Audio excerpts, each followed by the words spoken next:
नमस्कार, स्वागत है आपका। मैं पुनीत पाठक, आप देख रहे हैं आपकी बात। हमारी आज की खास पेशकश है 11 गद्दार। जी हां, मध्य प्रदेश के 4 शहरों में गिरफ्तार हुए हैं 11 गद्दार जो पाकिस्तान के लिए जासूसी का काम कर रहे हैं। उसे भेजते थे सेना से जुड़ी तमाम गोपनीय सूचनाएं। जिस मिट्टी में जन्म लिया, जिस देश में पले बड़े, उसी के साथ धोखा कर रहे थे कुछ गद्दार। एटीएस ने जैसे इन पर शिकंजा कसा है, एक देशद्रोही नेटवर्क का खुलासा भी हो गया है। यह खुलासा हमारे लिए बड़ी चिंताएं लेकर और बहुत सारे सवाल लेकर आया। हमारी कोशिश आज ये होगी कि हम इस सीमित समय में उन तमाम सवालों की तह तक पहुंचने की कोशिश करें।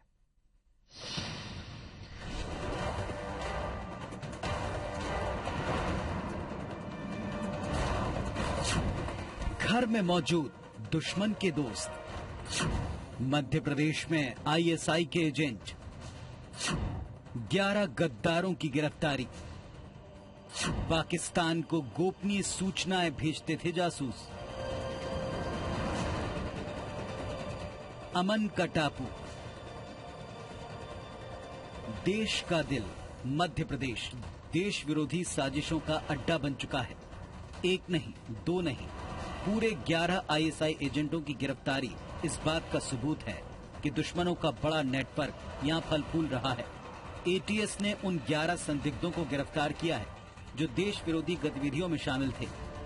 प्रदेश के अलग अलग शहरों में सक्रिय थे ये एजेंट। एटीएस ने ग्वालियर से 5, भोपाल से 3, जबलपुर से 2 और सतना से 1 आरोपी को गिरफ्तार किया।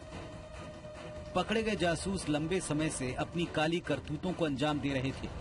वो कॉल एक्सचेंज सेंटर की आड़ में देश से जुड़ी सामरिक जानकारी पाकिस्तान को भेज रहे थे।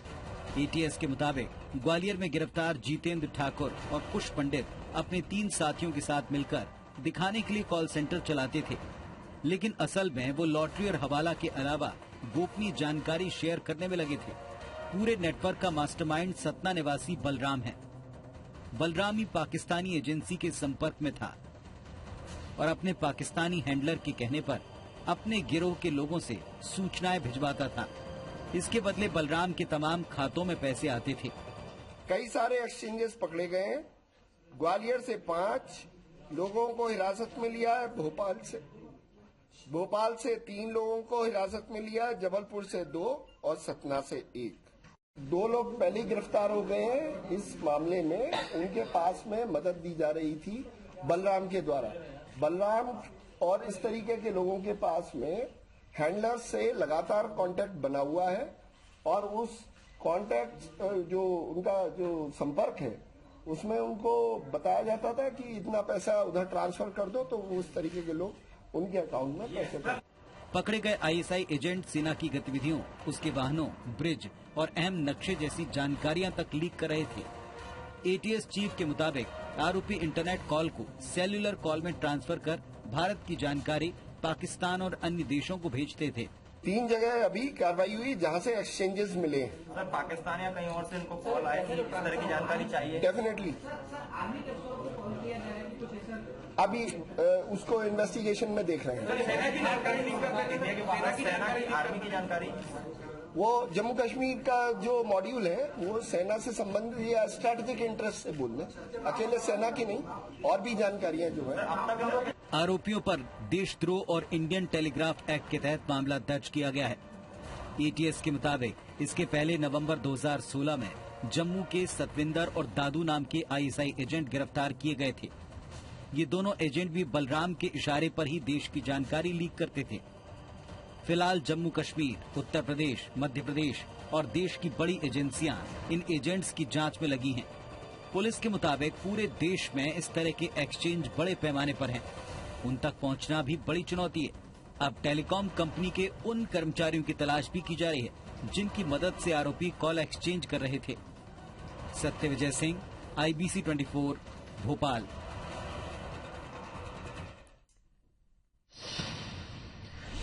तो आईएसआई के गद्दार और 1-2 नहीं बल्कि 11 गद्दार मध्य प्रदेश के अलग अलग शहरों से पकड़े गए हैं। दरअसल ये कॉल सेंटर चलाने का काम किया करते थे, लेकिन ये कॉल सेंटर केवल दुनिया को दिखाने के लिए चलाते थे। इसके एवज में उनके कुछ ऐसे खाते थे जिनमें उनके विदेशी आका बैठकर धन डालते थे और उसके एवज में यहां की गोपनीय सूचनाओं को कलेक्ट करके वो कॉल ट्रांसफर करके वहां तक पहुंचाते थे। भोपाल एटीएस ने जबलपुर से जिन 2 आरोपियों को गिरफ्तार किया वो दोनों रामपुर इलाके के रहवासी हैं। शहर के एसपी ने क्या बताया, क्या डिटेल दिया है, सुनाते हैं। अभी तक की जो जानकारी है उसके मुताबिक एटीएस ने अभी 2 लोगों को यहां से एक उन्होंने जो मेन कनेक्शन पकड़ा था उसके जो 2 लोग सहयोगी थे, उन 2 लोगों को जबलपुर से उठाया है और ये जबलपुर में रामपुर क्षेत्र के रहने वाले हैं मनोज भारती और संदीप। ये धारा 122 और 123 आईपीसी के अंतर्गत गिरफ्तार किए गए। हाँ, अभी तक ऐसा ही है कि जबलपुर से रह के जानकारी भेजते थे और तो जहां कहीं भी रक्षा संबंधी संस्थान है उन शहरों में अगर एक भी जासूस, एक भी हैंडलर मौजूद है तो ये खतरनाक हो सकता है। जाने क्या क्या और किस किस तरह की जानकारियों को उन्होंने सूचनाओं को वहां से भिजवाया होगा। अब इस पूरे नेटवर्क के कुछ बिंदु पकड़ में आए हैं, उनकी तस्दीक की जाएगी, उनकी पड़ताल की जाएगी। पहले भी जबलपुर और मालवा सिमी के गढ़ के तौर पर सामने आ चुका था और यहां से भी कुछ हैंडलर्स पहले भी पकड़े जा चुके हैं और अब इन एजेंट्स के सक्रिय रहने की खबर के बाद पूरा महकमा हड़कंप में है। हमारे साथ में आज 2 बहुत खास मेहमान जुड़ रहे हैं। भोपाल स्टूडियो में हमारे साथ रक्षा विशेषज्ञ एसआर सिन्हो साहब हैं, साथ में रिटायर्ड डीजीपी एससी त्रिपाठी साहब हैं। आप दोनों का हम इस चर्चा में बहुत बहुत स्वागत करते हैं। सबसे पहले हमारे साथ में रिटायर्ड डीजीपी एससी त्रिपाठी साहब हैं। त्रिपाठी सर, कैसे और कितनी मुश्किल से ये तंत्र पकड़ में आता है, क्योंकि पहले से जानकारी थी और अभी भी ऐसा लगता है कि कई सारे ऐसे छिपे हुए मॉड्यूल काम कर रहे होंगे पुलिस के लिहाज से, क्योंकि आपका लंबा तजुर्बा रहा है। कितना चुनौतीपूर्ण ये नेक्सस तोड़ना लगता है? रक्षा के लिहाज से जितने भी रक्षा संस्थान मध्य प्रदेश में मौजूद हैं उन सारी जगहों के ऊपर चैलेंजेस रहते हैं कि एक भी जानकारी, एक भी सूचना बाहर नहीं जा पाए। यहां तो 11-11 मॉड्यूल पकड़ में आए जी, बड़ी चिंता की बात है।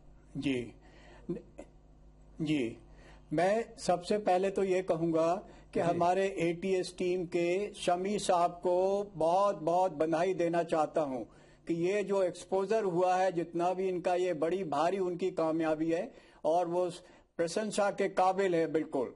दूसरी चीज मैं ये बताना चाहता हूं कि ये जो भंडाफोड़ हुआ इस तरह का, इसमें क्या हुआ कि जो इंटरनेशनल कॉल होते हैं उनको ये एक्सचेंज के थ्रू कन्वर्ट करके लोगों को भेजते रहे हैं और लोगों को गुमराह करते रहे हैं। और इसमें हनी ट्रैप का सिस्टम भी सामने आया है, जिसमें क्या होता है कि जब कॉल को, इंटरनेशनल कॉल को कन्वर्ट करते थे तो ये पता नहीं चल पाता था, या ऐसा लगता था कि ये लोकल कॉल ही है, इसलिए लोग इसके शिकार हो जाते थे।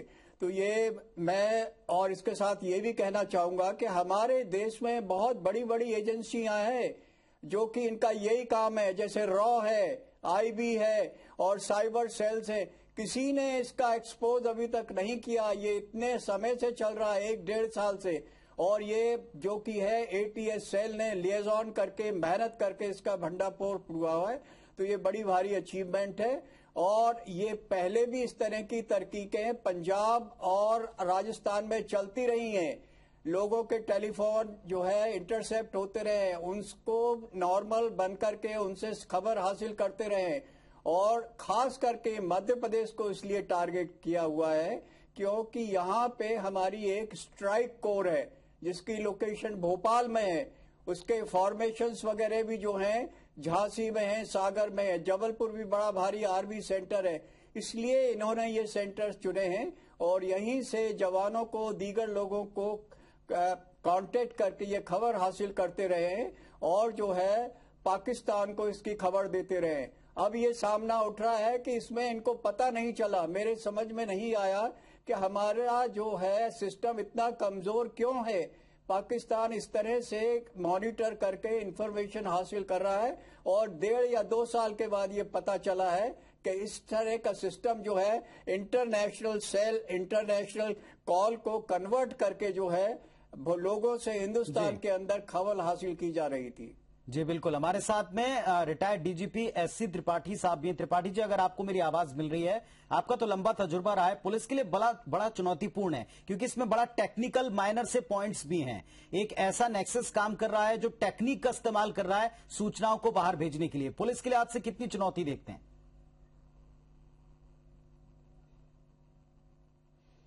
देखिए, ये बहुत बड़ी चुनौती का काम है और पहले तो मैं एटीएस को बधाई दूंगा कि उसने कुछ लोगों को आइडेंटिफाई किया है, उनको पकड़ा है।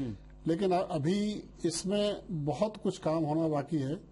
मध्य प्रदेश देश का हृदय होने के स्थान मानने से उसको सुरक्षित माना जाता है। तो ज्यादातर हमारी सुरक्षा एजेंसियां इस जगह को चुनती हैं। यहाँ पे कई तरह के सेंसिटिव इंस्टॉलेशंस हैं, तो मध्य प्रदेश को इसलिए भी टारगेट किया गया होगा।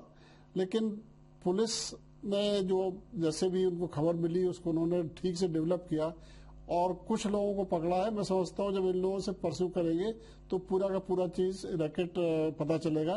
लेकिन आजकल की टेक्नोलॉजी में जितना इम्प्रूवमेंट हो गया है, हम उसके बराबर अभी तक मध्य प्रदेश पुलिस भी नहीं पहुंच पाई है।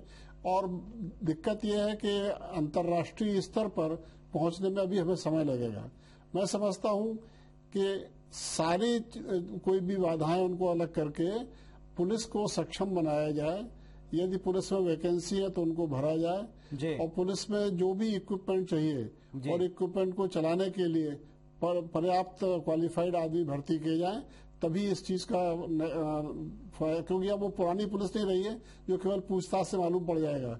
अभी तो टेक्निकल तरीके से जासूसी हो रही है, तो उसी को टेक्निकल तरीके से ही पकड़ना संभव होगा। मैं समझता हूं कि अभी फिलहाल ये अच्छा काम हुआ है, इसको जारी रखें, यही मेरी उम्मीद है।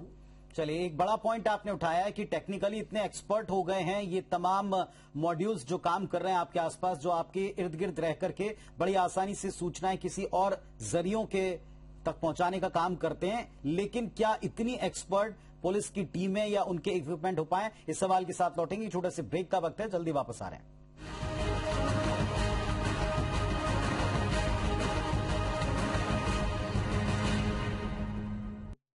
तो 11 गद्दार पकड़ में आए हैं। ये वो लोग थे जो देश के भीतर बैठकर देश की खुफिया जानकारियों को अपने विदेशी आकाओं तक पहुंचाया करते थे। निश्चित तौर पर आईएसआई के लिए काम करने वाले इन एजेंट्स के और उनके काम करने के शातिराना तरीके के सामने आने पर देश भी सन्न है और जो एजेंसियां हैं वो भी अब चौकन्ना हैं और साथ में इनके जो तमाम सहयोगी हैं अब उनको तलाशा जा रहा है। हमारे साथ में दो खास मेहमान हैं जिनसे हम इस विषय पर चर्चा कर रहे हैं।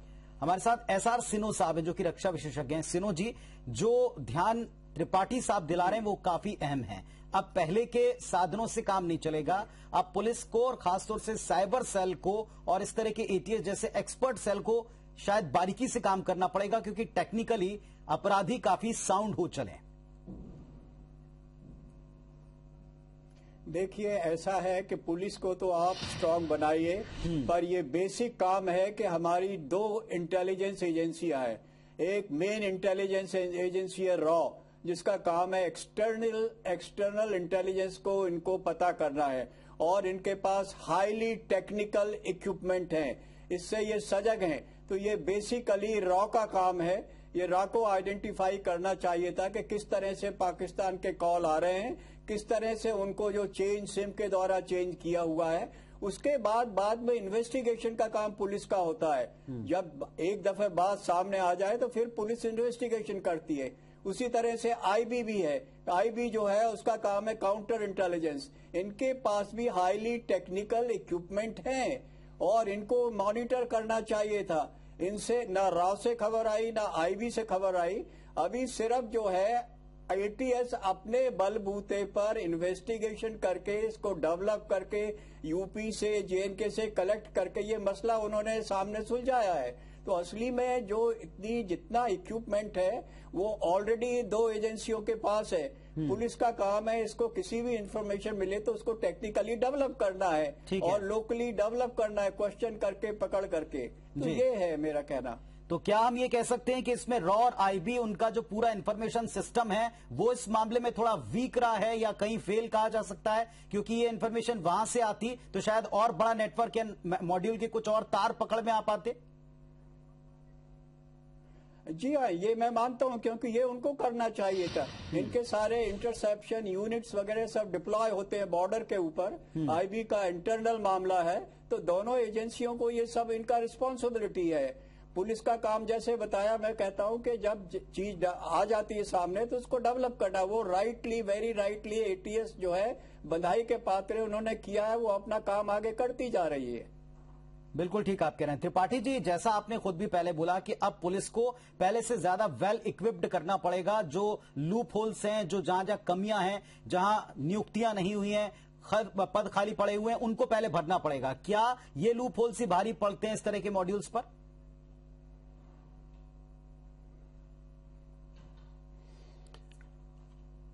देखिए, जहां तक कमियों का सवाल है, कमियां बहुत हैं। कई कमेटीज में इसके बारे में आ चुका है और प्रोसेस लगातार चलती रहती है। कुछ कमियां पूरी होती हैं, फिर आगे और बढ़ती आती, क्योंकि टेक्नोलॉजी लगातार रिवाइज हो रही है। और मैं ये नहीं कहूंगा कि किसी एजेंसी को ब्लेम करूंगा कि उसकी कमी रही है। मैं तो कहता हूँ ये इनपुट जम्मू से आया। जम्मू से इनपुट किसके माध्यम से आया ये नहीं मालूम, बट जम्मू से इनपुट एटीएस को आया कि ये इन लोगों का कांटेक्ट सतना के उस आदमी से है। उसको फिर डेवलप किया गया। तो ये सबके सहयोग से होता है। आईबी रॉ के साथ पुलिस सहयोग करती है और उनकी इंटेलिजेंस को एनालिसिस करने के बाद और आगे इन्वेस्टिगेट करने पे उनको सफलता मिलती है, पकड़े जाते हैं। उसमें आईबी का भी हाथ रहता है और रॉ का भी, लेकिन वो लोग सामने नहीं आते हैं क्योंकि उनका इस तरह का काम करने का वो तरीका नहीं है। वो अपने तरीके से केवल काम है कि इंटेलिजेंस इनपुट देते हैं, उसका डेवलप लोकल पुलिस करती है। लोकल पुलिस ने अभी जो हुआ है वो मैं नहीं समझता केवल मध्य प्रदेश में ही ये सीमित होगा। ये चीज हो सकती है कि और कई प्रदेशों में भी हो।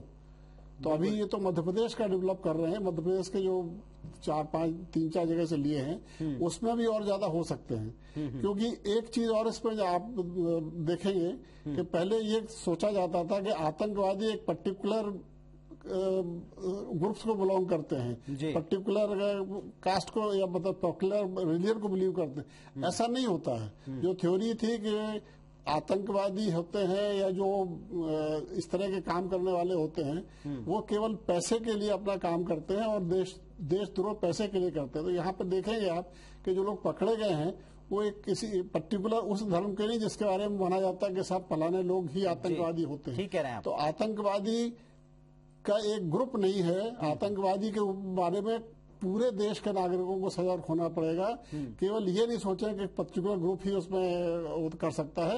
ये एक बहुत बड़ा सा खुलासा है और इस हिसाब से पुलिस को भी काम करना होगा और जनता को जागरूक होना होगा कि हम अपने चारों तरफ आंखें और कान खुली रखें और देखें कौन क्या कर रहा है। शायद उनसे खबर मिलेगी और पुलिस इसमें और आगे कार्रवाई कर सकेगी। चलिए, एक बड़ा इंपॉर्टेंट पॉइंट त्रिपाठी साहब ने दिया। सिन्हा साहब, मैं फाइनल कमेंट आपसे चाहता हूं कि जहां रक्षा संबंधी कोई भी स्टैब्लिशमेंट है, जैसे आपने खुद मध्य प्रदेश में गिना दिए कि कई सारे स्टैब्लिशमेंट हैं जिसमें कुछ एक्टिव पॉइंट्स भी हैं, इनकी इंफॉर्मेशन देश के बाहर जाना, गद्दारों के हाथ में जाना, ये बड़ा खतरनाक हो सकता है। किन किन लेवल्स के ऊपर, पुलिस के लेवल के ऊपर, आम लोगों के लेवल्स के ऊपर, और जिन एजेंसीज का आप जिक्र कर रहे थे, किन कार्यों को तुरंत करने की आवश्यकता आप देखते हैं आज? जी, पर मेरे कहने का मतलब है पाकिस्तान हमेशा भारत से इंटेलिजेंस हासिल करने की कोशिश करता रहता है। हर किसी के हथकंडे अपनाता है। ये एक सिस्टम है इंटरनेशनल कॉल के द्वारा, जो कॉल को कन्वर्ट करते हैं, सिम के द्वारा कन्वर्ट किया गया है। ये बेसिकली हाईली टेक्निकल चीज है। यदि ये नहीं होती तो अपने लोग इन्वॉल्व नहीं होते, पर पाकिस्तान ने ये किया है और ये काम है एजेंसियों को मॉनिटर करना। तो आपके लोगों को सुरक्षित रखना। आपके लोग तभी सुरक्षित रह सकते हैं जब इस तरह के इंटरनेशनल कॉल को यदि चेंज नहीं किया जाए, और इंटरनेट चेंज हो जाते हैं तो वो फिर लोगों को हो जाते हैं तो लोगों से फिर पूछताछ होती है, लोग उसके विक्टिम बन जाते हैं। तो सबसे पहला मुद्दा ये है कि इस तरह के जो कॉल्स आते हैं, कम्युनिकेट होते हैं इंटरनेशनल कॉल्स, उनको मॉनिटर करना बहुत जरूरी है यदि अपने लोगों को सुरक्षित रखना है तो। यदि सुरक्षित आप, जो एजेंसियों का काम है ये सुरक्षित रखना, ये नहीं कर पाएंगी तो लोग इसके विक्टिम्स होंगे, पाकिस्तानी उसका फायदा उठाएंगे और उनको फिर लोभ भी देंगे जब वो कांटेक्ट में आएंगे तो। जी चलिए, बहुत इंपॉर्टेंट पॉइंट्स आप दोनों ने मिलकर सामने रखे हैं और ये बात पूरी तरह तय है जो आप दोनों एक्सपर्ट्स कह रहे हैं कहीं ना कहीं इशारों में कि एजेंसियों को एक्स्ट्रा अलर्ट होने की, अपने आप को वेल इक्विप्ड करने की और कहीं ना कहीं लगातार जिस तरह से ट्रांसफॉर्म हो रहे हैं, हम कह नहीं सकते कि एक कम्युनिटी या कोई एक वर्ग या कोई एक हिस्सा ही इस काम में लिप्त है। पैसों के लिए आजकल ये काम कोई भी किसी भी वर्ग का व्यक्ति कर सकता है। तो आपको हमको भी अलर्ट रहने की जरूरत है ताकि सूचनाओं के स्तर पर कम से कम अपने देश को कमजोर हम ना होने दें। ये रिस्पांसिबिलिटी इन तमाम संस्थाओं के साथ, पुलिस के साथ, एटीएस के साथ, हमारी सबकी भी है। आप दोनों का बहुत बहुत शुक्रिया इस विषय पर, महत्वपूर्ण विषय के ऊपर अपनी राय एक चीज और जी कह दीजिए सर, कह दीजिए जी। एक चीज और बताना चाहूंगा। श्योर कहिए सर। मैं यही कहना चाहता हूं कि ये दोनों एजेंसियों के अलावा साइबर सेल्स जो हैं हमारी, जितने भी हैं, चाहे पुलिस में साइबर सेल्स हों, चाहे किसी भी एजेंसी ऑपरेट कर रही है, उनको सक्षम करना बहुत जरूरी है। क्योंकि ये बिना साइबर सेल्स के जो इस तरह के कम्युनिकेशंस होते हैं इंटरनेशनल सैटेलाइट से या इंटरनेट से, तो इनको आप नहीं रोक सकेंगे। इसलिए टेक्निकली इनको सक्षम करना बहुत जरूरी है। चलिए, ये पॉइंट भी हम इंक्लूड करते हैं कि जिस तरह हम पहले ही कह रहे थे कि आपके पुलिस के लेवल पर भी आपको अपने आप को वेल इक्विप करने की जरूरत है। त्रिपाठी सर ने भी इस विषय में ध्यान दिलाया। आप दोनों का बहुत बहुत शुक्रिया। आपको ये बुलेटिन कैसा लगा, इस पर आप अपनी राय हम तक जरूर दीजिएगा। हमारे फेसबुक पेज या ट्विटर अकाउंट पर आप आ सकते हैं। आपकी राय का, आपके सुझाव का हमें इंतजार रहेगा। नमस्कार।